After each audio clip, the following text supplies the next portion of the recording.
51 ihlabele evesi lesithathu.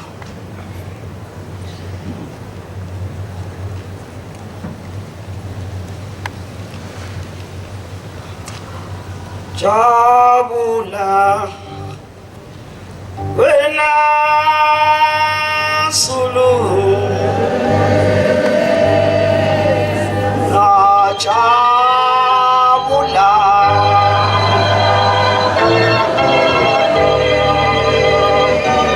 shaba jabula jabula wena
ngiyayikhetha inkosi yasebuhleni bamaNazaretha.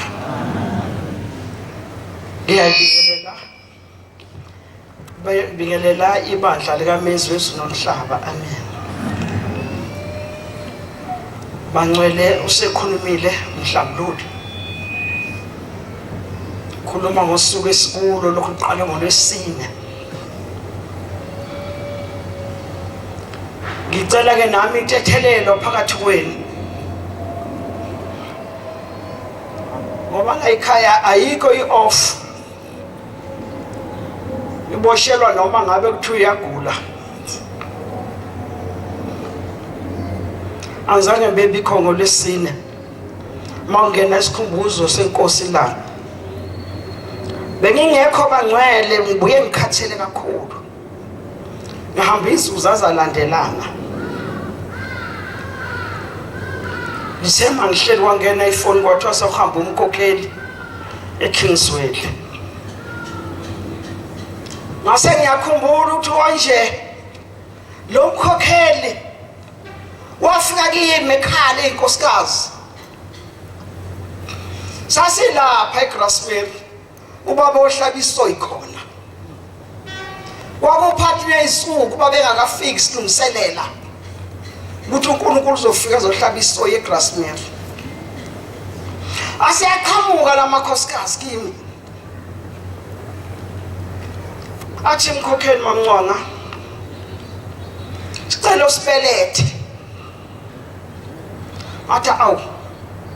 Makhosikazi mbiya kude kangaka eBinoni. Abengekho enamathempeli beniqhamuka ngakhona. Manqamuliswe lingaka nisalapha nizocela mina ukuthi nibelethe. Bathi mkhokheli kancane ngicela usibelethe. Asina mama. Amathempeli onke asichitha. ngase ngiyakhumbula konje vele ngisiboshwa mbekele khona ukwenza izinto ezifana nazo lezi eseyiqhamukile ngabe sengiyababeletha labantwana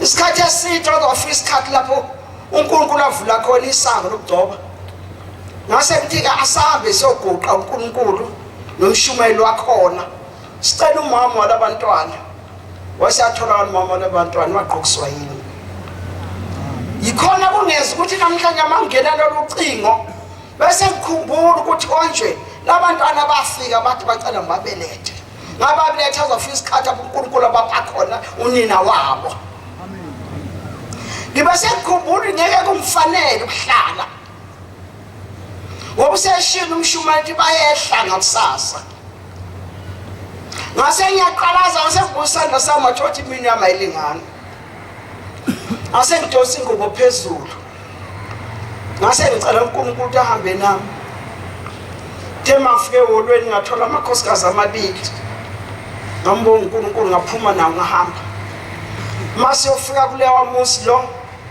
fike sangena sabeka amabhandishi kaNkulunkulu kodwa into eyangifisa usizi ngoba ngithe mangena ngibona umshumela khona egcwala igceke ngambona eshayisana amabonde ngathi umshumeli wenzani ngase ngiyangena endlini ngase ngihlabelela ngihambe emhlabeni uma sesiqede inkonzo uyasukuma umshumayeli uthi mkhokheli mamncwanga ngiyabonga uthi bengacabanga kancane ukuthi ungafika kodwa ngithema ngibona imoto imesakudilika uthi angasikuye kodwa ngigijimisa kwengane yendlela engijabule ngakusho umshumayeli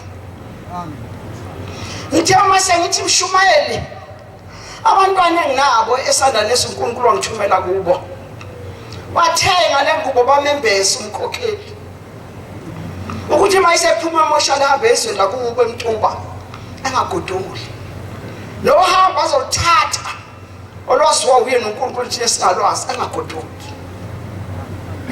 wasiyakhala umshumayeli wathi mkhokheli mamncoko wase kanjani uthi kwawulala nguba yikho mina ngoba bengacabanga kodwa thema sengithi yangena emotweni ezola waseqhamuka umuntu wathi shiyelani ingubo ngathi yasiba wathi shiyelani ingubo ngasethi mkhokhela ume kancane ngihamba nomkhokhela sedwaleni ngabuyela endlini nje ngayithatha ingubo ngaphuma nayo ngisho ukuthi ebanqele ilolo hamba beluthathile ngithema ngibuya wangena ucingo kwathi umkhokheli waseScott khona imvamba naye la omhlophe nje kuthiwa umkhokheli makhumana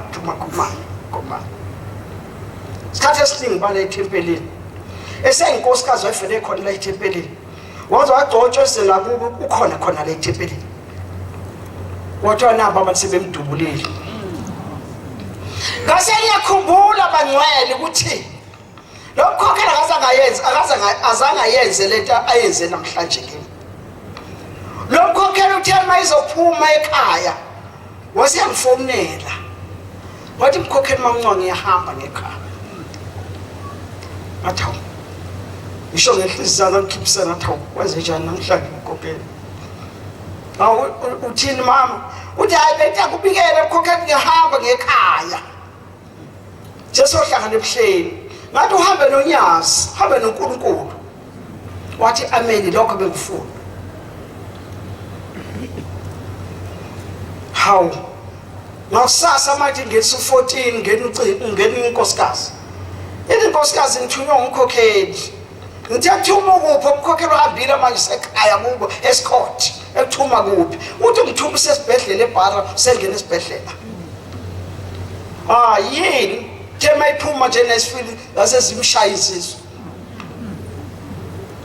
hawu utheni konje umkhokheli uthe mkhokheli ngizokubikela ukuthi ngiyahamba ubengabikeli mina bebikela unyazi uvuke ekseni ngayithatha ngashona khona futhi athola umkhokheli lele ngamamaza lo unyazi ngathi shebe ubikile umkhokheli kuwe wathi uyahamba uhambe ekhaya ucela uhambe naye. Siyabonga ke nyazeso ngoba naye ngikhuluma nomuntu omphendulayo. Angikhulumi nomuntu osemoshayo. Noma eshayikile kodwa kuyoba ngozi makhaza. Ngisho ukuthi lokho bancela ukugcina sekwenza ukuthi ngasakwazi ukuphumelela kulwesine. Ngicela amakholo engithethelele. Bangcwele uma ngihlabele ihlabelelo namhlanje ngesikhumbuzo senkosi ilanga. Ngenhlanhla funa ngisibongele bangcwele. Hayi Frank Bongo. Funa ngibonge uNkulunkulu ngaba nayo inhlanhla ukuthi ngilibone ilanga. Ngalibona ilanga bangcwele ihlalile kwaShembe. Amakhosi onke u4 sengiwabonile. Ngiyayibongela ngoba abaningi abalazi ilanga. Ngiyakhumbula ngeminye imini uma ngithi ngiye edrobheni ngithola inkosikazi yakwaDuma iyakhala njalo ukuthi mangabe ethola umntwana ethi mayiqala ukukhasa hambe emhlabeni. Ihlala khona lapha ePhakamile inkosikazi. Kodwa ngalona langa iphethwe izinyo. Uthi kimi ena nkosazana uhamba umbike kwabo ukuthi iphethwe izinyo. Kwakunzima qala enkosini elanga ngivule uphume eshona kwaDokotela. Kwakunzima. Ngahamba ngayinkosini ife ngagoqa enkosini ilanga bangcwele. Athi baba ngithunywe unkosikazi kwaDuma. Uthi uphethwe izinyo baba cela uNkulunkulu amphilise. Laphenduka ilanga lithi hawu yini ngayibona khipha kuDokotela. Ngase ngithula wathi inkosi imbusise. Wakhuluma ilanga bangcwele. Ngiyakhumbula ilanga ngisemkhayideni. Khayideni lapha engashadela khona bangcwele ufike ngikuchase lokho. Hawa ngenanga ngompotsho. Unkosikazi angena ngesaba. Ngahlanganiswa inkosi ilanga emkhayideni ngo75. Ithi inkosi ilanga emkhayideni sisesikhumbuzweni. Njoba ngithi jabula umhlaba. Isilo siqhamukile ebusweni bomhlaba. Ngisho ngoba ilanga lakhuluma emkhayideni. Lathi maNazaretha yini njalo uma kusikhumbuzo lihlabele nosisi. Wathi usisi nisenalo nina ngoba uNkulunkulu khona phakathi kwenu. Wakusho inkosi ilanga. Wathi usebe ihlabelele seyifusa usizi abantu bakhale yini enikhalisayo ngoba uNkulunkulu khona phakathi kwenu. Vele ke siyazi ukuthi uShembe akafi. Kodwa shintshe ibhanji. Kodwa umoya kaNkulunkulu uhlala ukhona njalo phakathi kwethu. Lithi ilanga sisethempeleni, ithi leli yayilanga loqhamuka abantu. Siyabe ngithathe phakathi kwenu basithele nje ngekhona kanti babeke nje noma ngathi nje isibindi. Febetho mese bese bebuya bethi phakathi kwenu ubani osathena ulandela uShembe phakathi kwenu. Sabe ngisitheze khonini mina kuhle ngomuntu abawumbulala kanti abesanga okwenza lokho bafuna nina. Uthi babuye sebephethe ikhale negazi lithi phakathi kwenu akasho osalandela uShembe. Wathi khona bomphikisa iqhude lingakakhali. Kwawushila ngabangcwele. Usikhumbuze emkhayideni. Ngisho ukuthi abantwana abahlaba sezulwini namhla sokhuluma imisebenzi efana naleyo. Ngiye ngajabula ke ngeviki ekuphelile umshado wami. Hey, bangcwele ngiphakathi ezulwini namhlanje. Amen. Ya ngiphathe ezulwini bangcwele ngoba khumbula ngelanga mangabe umndeni othili yobika ukuthi umkhokheli uhambile emhlabeni. Inyanga unyazi thola afikela kuzo ukuthi yobe ehambile nje beselemukeleni ibandla. Kwathiwa bengakalemukela wathi phansi umnqoba nimsebi ibhekiseki. Wathi wanisiza manje ngoba esemosha nje nigijime nomemukela ke nina ekhaya. Kuhlungu lokho. Kuhlungu bangcwele lokho.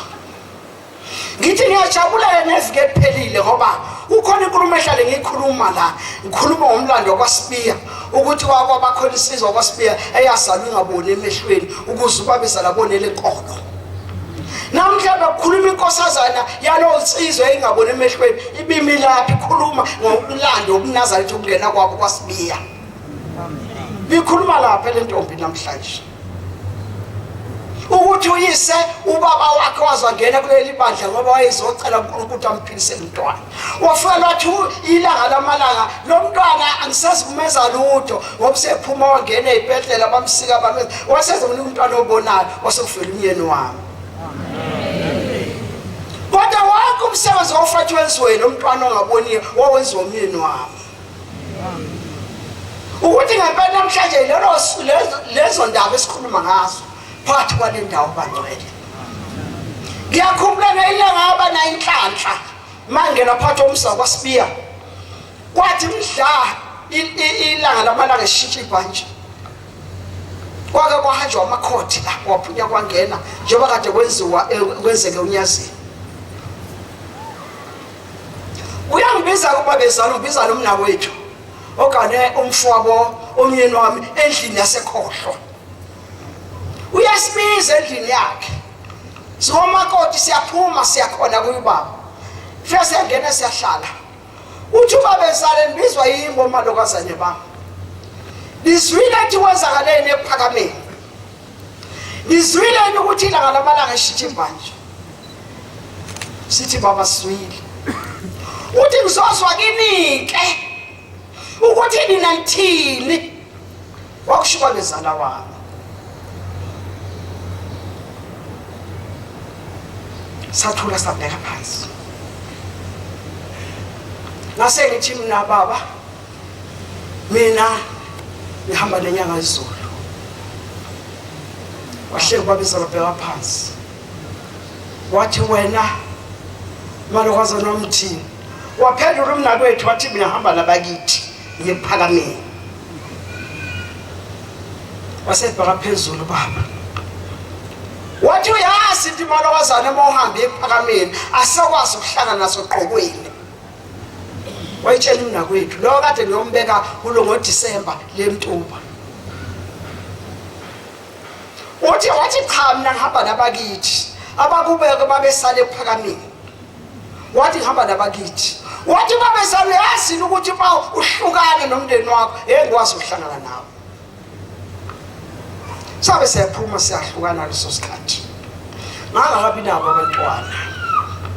Angiqeda ukushada enkosini ilanga ngakabi nabo abantwana. Kodwa njalo lo mnakwethu wayethi mayijabulile. Mawufunda iphepha kade kuyiwe eqaleni. Ethi mayisefunda iphepha aphumeleka phandle emsini wakhe ebese hlabelelo na nyumba onongasali ngoba wayishokile. Ngoba vele ngangasali. Njalo nje makuphuma iphepha yenza uculo loluculo acule egcekeni ahlabele egcekeni emsini wakhe ngoba ufuna kuswe mina. Kwathi ngelinye ilanga wathi ehleli babesala wangena ingane yathi ingane mkhulu kuthiwa kutshela ukuthi umama uMasibanibani useshonelwe ingane. Yena noma lokazana wakithi. Mkhulu kuthiwa kutshela ukuthi ingane kaMasibanibani ayisekho. Uyaphuma ubabezala uyanqamula usakimi. Uthi mama kote uthi mina kweniseshonelwe ingane. Kwenziwa njani ke makunje? Sibaba ngasi. Wathi kodwa ke nganigazi lami. Athi igazi lami. Athi baba. Wathi usagilo shona khona. Wafuka wahlala lapha sancwatsha ingane wathi meyibuya athi amakhola wo awungeni phakathi kwethu. Wahlala dosa lesigwebo babnika sona kwazafika isikhathi wahlajulwa wabuyela enkozweni. Ngisho ukuthi sokhuluma ngemsebenzi enjalo bangcwele ngoba ilanga ngalibona bafowethu. Nemsebenzi yawo ngayibona ukuthi uhlalwa engaza manje kufanele ngaza kudala. Thina ngeke esikhathini sethu asingasilutho. Wangena apho uphume ngapha nje singabeki lusingazi ukuthi ilanga lezi ndaba ziyofuneka. kodwa imisebenzi ezoyila ngaphansi phambi kwethu. Isho ukuthi namhlanje sesicelele ukuthi uNkulunkulu inkosi yelanga isikhumbule ey'nganeni zethu njengoba silapha nje zona zikho, kodwa njengoba ezami zomsebenzi wezandla zakhe ngicela ehambe eyiqoqe libuye zizokwenza izinto ezinhle ey'thandwa uNkulunkulu. Nkosi usengisizwe.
ngiyayikhetha inkosi yasePhakameni, ngikhetha inkosi yaseBuhleni, ngiyazilwezulu. Batwana bahle benkosi ngiyayibongela. Ngizothi ngisukuma nokuyibongela noma ngihleli kanje Manazaretha ngoba ukuba ngabe kwakunganginokuzenzela ngabe angikho mhlawumbe lesinye isikhathi. uNkulunkulu kodwa wangivikela namhlanje ngiyakwazile ukuthi ngifike la ethempelini. Senginezinyanga lapha ngifikile la eGoli. Angisayisho Manazaretha. Lo umama uMantuli waseNkandla. Ethempelini lasoGwinika. Senginezinyanga esithathu lengiqedayo la ngila ngifikile la umama ukhokhelo yazi. Sekwafika lapha namakhosikazi bezayothandaza bezongithandazela. NgoLwesine Manazaretha ngiqeda unyaka wonke ngingakwazi ukwenza lutho. Ngigula ngingaphilile. Ngale ngaphathwa zinyawo nje ngaphathwa zinyawo kakhulu ngangakwazi ukwenza lutho ngakwazi ukuhamba ngaphathwa imilenze kwenyuka. Kwathi ngelinye ilanga ekhaya ngase ngiyaba ngiphuka lo mlenze lo isandla sokunene. Ngiphukela lapha ezansi enqaneni. Lokho ke manje sekubanga ukuthi ngingakwazi ukwenza lutho ngakwazi ukusukuma ngakwazi ukwenza lutho. Sekuvele nje kunqamuke nje ngizokubanika nje abanika amanqina la nomabili. Ngizihlakala ngaze manje ukuthi kwenzeka kanjalo mase kuhlakula kanjalo. Kodwa ngisukuma nokubonga okukhulu kakhulu kuSomandla ukuthi namhlanje uShembe ngalolu suku lwanamhlanje ngizwe into mangivuka angiyitshelanga nje ngathi ngizovuka ngisesontweni ngoba bengazi ngizoza ngoba ngithi mangilala ngiyitshela ukuthi ngizovuka ngiyesontweni ngivuke ngingavuki ngisho uba nginyakazise lolu nyawo lolu oluyibhukayo. Kodwa namhla batwana bakaShembe ngosuku olukhulu lenkonzo yenkosi ilanga ngizwe kuvuma ngithema ngisukuma ngaze kusukumeka ngathi akwanzi ukumshela manje angazi ngibona sengilokhu sengiyahamba ngathi angizi ukumshela bangizothi ngiyasho ngizwe sekumhlapho kwesinye isikhathi sokungasavumi bahambe ngoba sengiyacabanga ukuthi lento isifana nokuthi sekuyidimoni sifana nedimoni lento engiphethe ngoba kangazi nokuthi ngangize ngiphuke ekhaya nje ngiphuka kwenze njani egcekeni ekhaya engihlala kulona lakhiwe yimina. Batwana bakaShembe lolu suku lukhulu kakhulu nakimi.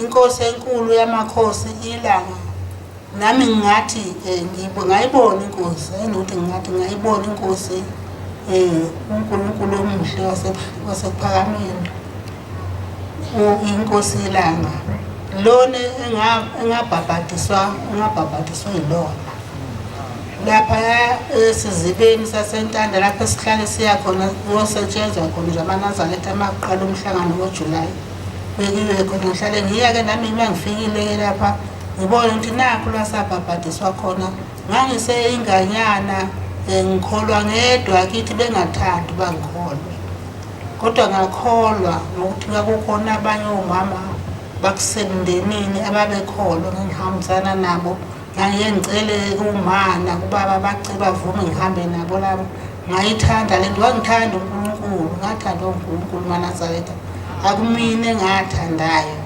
ngathanda uNkulunkulu wathi uNkulunkulu angize ngisondele ngaya ngakwazi ukuba yiNazaretha mhlambe namhlanje ukuba ngabe ngangakhethwanga uShembe mhlambe ngabe kangisekho ngabe sengayiphuzela utshwala ngafe ematshwaleni ushawana kugwazwana kwenziwa zonke izinto ezenziwayo mhlawumbe ngabe kangisekho wangithanda uShembe wathi uShembe angizocasha ngaphansi kwephiko lakhe ngicashile eManazaretha ngihlalile esibhedlela ngiphukile ngahlala inyanga eziwu4 zonke ngiyabona ukuthi kwenza ukuthi ngase ngicabanga kusho ukuthi kusho phela ukuthi manje mina sengimdala ngiseyona ingane ngoba ngiphuke kulonyaka ophelile sengiqeda unyaka ngingakwazi ukuhamba ngoba sengiyila nje manje ingane zihlale awuthi ukuhamba manje ukube ngapha ngakontombazana manje angase ukuze mhlawumbe uzokuba ngcono uma usulapho sahamba kodokotela eManazaretha umkhokhelo senginika nje angeke ngikhulume nami bengingatsheli baNazaretha ukuthi ukhona uzokhulunywa yimi kodwa ngiyayibongela abantu bakaShembe. Ngiyibongela ngoba le nkosi inkosi yamaNazaretha inkosi ilanga ngiyayazi ngafika kuyona yona ngaqala kuyona uba iNazaretha ngaze ngafika la kuleli njengoba sengilapha enkosini inyazi lezulu nje.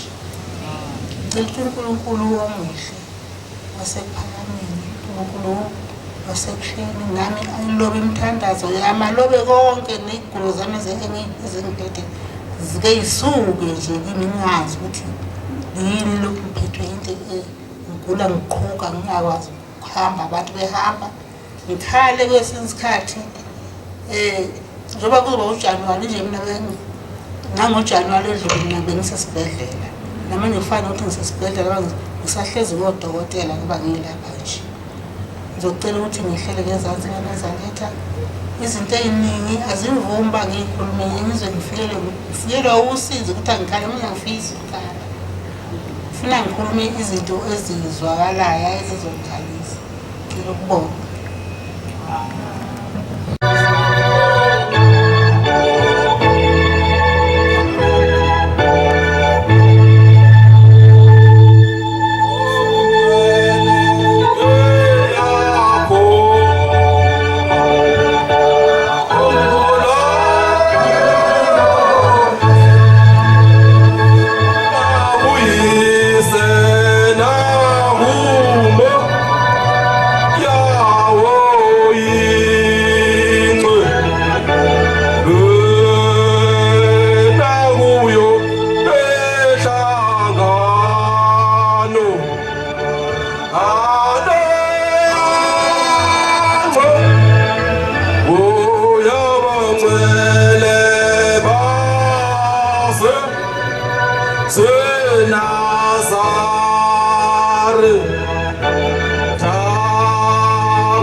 Ngiyakhetha inkosi yaseFilipi kaNazaretha. Lokhu uqela inkosana waDlazi le eJozini. Ziningi indaba engangazizwa ngenkosi langa lamalanga. Kodwa ngizokhuluma eyodwa kuphela eyenzeka le ngasemzini wakithi Msiphathe. Amen. Inkosi langa engikuzwayo kuthiwa yayinkosi enolaka kakhulu. Kodwa phezulu kubinolaka yayikwazi ukubekezela umuntu. Njengoba yambekezela omunye ubaba wangakithi owayesabatha khona uMziphathe esosenkanyezini namhlanje ngaleso sikhathi okusemziphathe. Le ndoda yayigqoka kahle kakhulu ifaka yonke imvulelo ifaka ibheshu layo esontweni kodwa inkinga yayo iyodwa yayiphatha njalo ngesabatha yayifika ihlala ethempelini ibukela abantu ithi lo ngiyamfuna efile ebese yahamba ibuye wakuseduze emzini wayo nalapha ethempelini bese yafika ifika inhlabathi ihambe lenhlabathi eyisebenza ngesabatha elandelayo ozwathi usibanibani usephathekile kodwa ngesabatha elandelayo uzwathi awaseke emhlabeni ehambe obekwa lathula ilanga ahambe obekwa kulandela isabatha elandelayo aphinde caphula inhlabathi yomunye futhi aphinde isebenza ahambe umuntu emhlabeni iNazaretha leli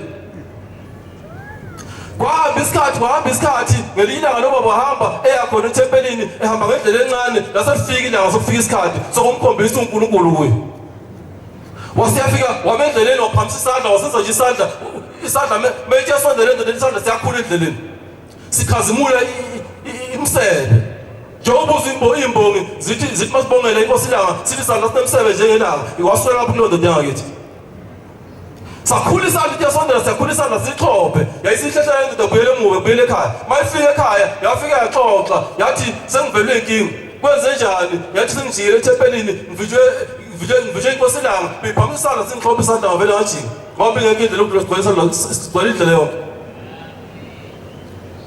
mayisekhulume kanjalo yasibeka phansi isithoma sayo yabeka phansi izinto eyiphethe nesitepu yathi ngiyabuya khona manje yaphuma selokhu yenyama nomphelekazi iphinde ibuye ekhaya awaziwa noma yadlula ezilwane ngithiya ngizuwa ngathi inkosi kuseni kuseni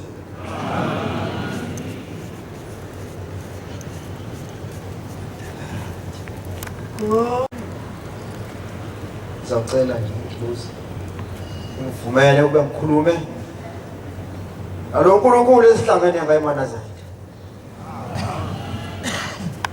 ngoma 120 South Africa avo ovaso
Manazareth Nkosi ngibusise sikhonze ezinhle enkosini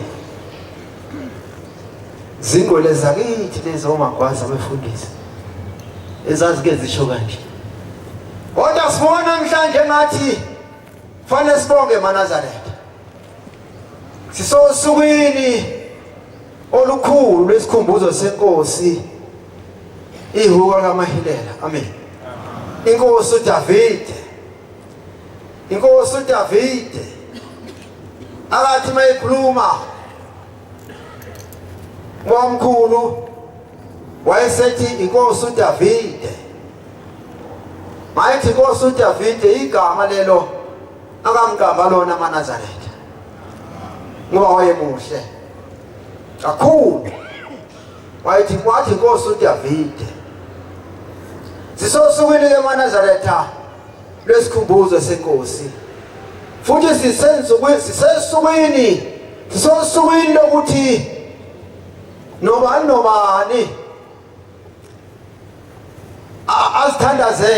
azithandazise acele uNkulunkulu. Nami ngiyacela uNkulunkulu ngalomthandazo okuyiwona uthandaza uBabelanga. Wathi ngenye ilanga kulaba bekhona bemuzwa bathi wathandaza wathi, inhliziyo yami phuma ezonweni, mphefumulo wami ngena ebungcweleni.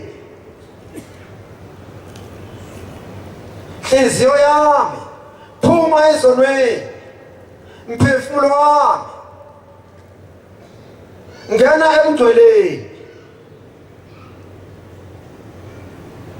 Ubungcwele-ke into enkulu eManazaretha. Uthi ngigijime kancane. Kuthe mayihlangana nomlungu lapha eThekwini. Bathi labo abobaba abadala wabe esembuza lo mlungu wathi, Shembe, ngoba ubaba wakho usekhotheme uzoyimela kanjani lento wena, ngoba nje usekhotheme nje wena ufundile. Makho ushiye wena njengoba ufundile nje uzowatshela kanjani abantu wena ukuthi abayeke utshwala nokubhema ugwayi. Iyeke lento ihlakazeke. Owale emaluthela ayele sikazelane lento. Wathi uNkulunkulu wethu ngoba ungasezwini mayebuza lo mlungu ukuthi bazovumana uyeka lezi zinto.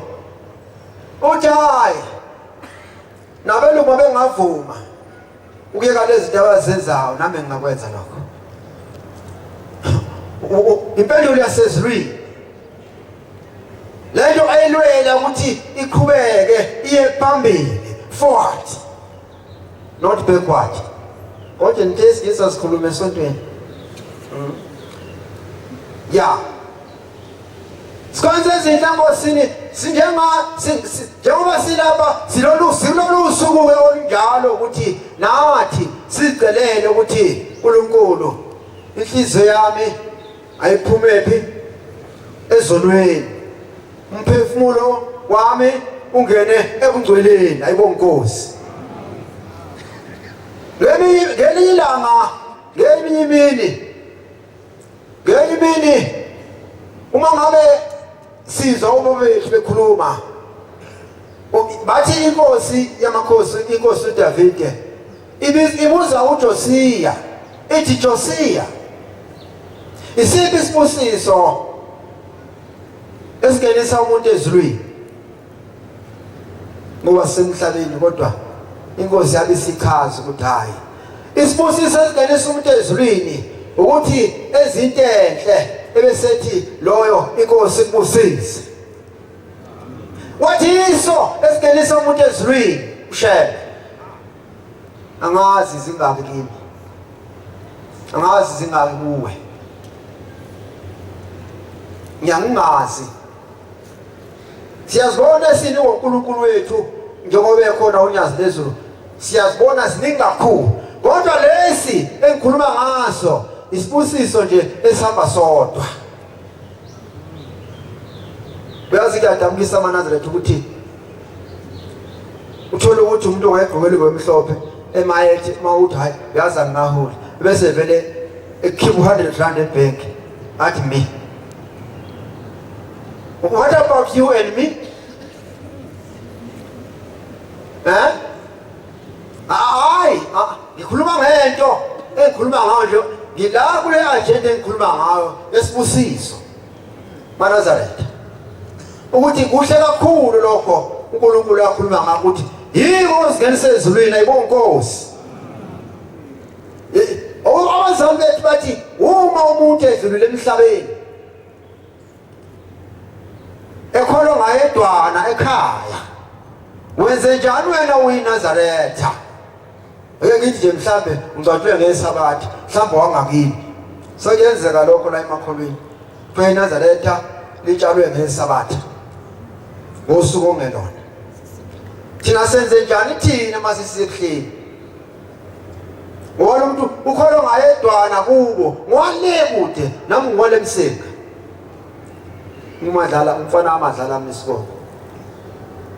Abangangazi kodwa abangazi amaningi.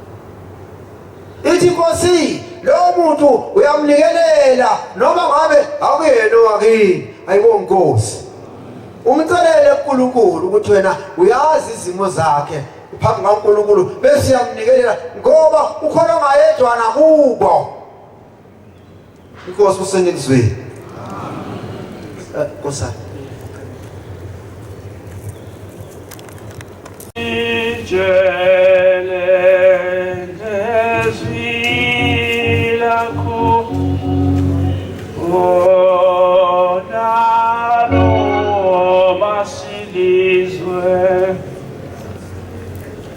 See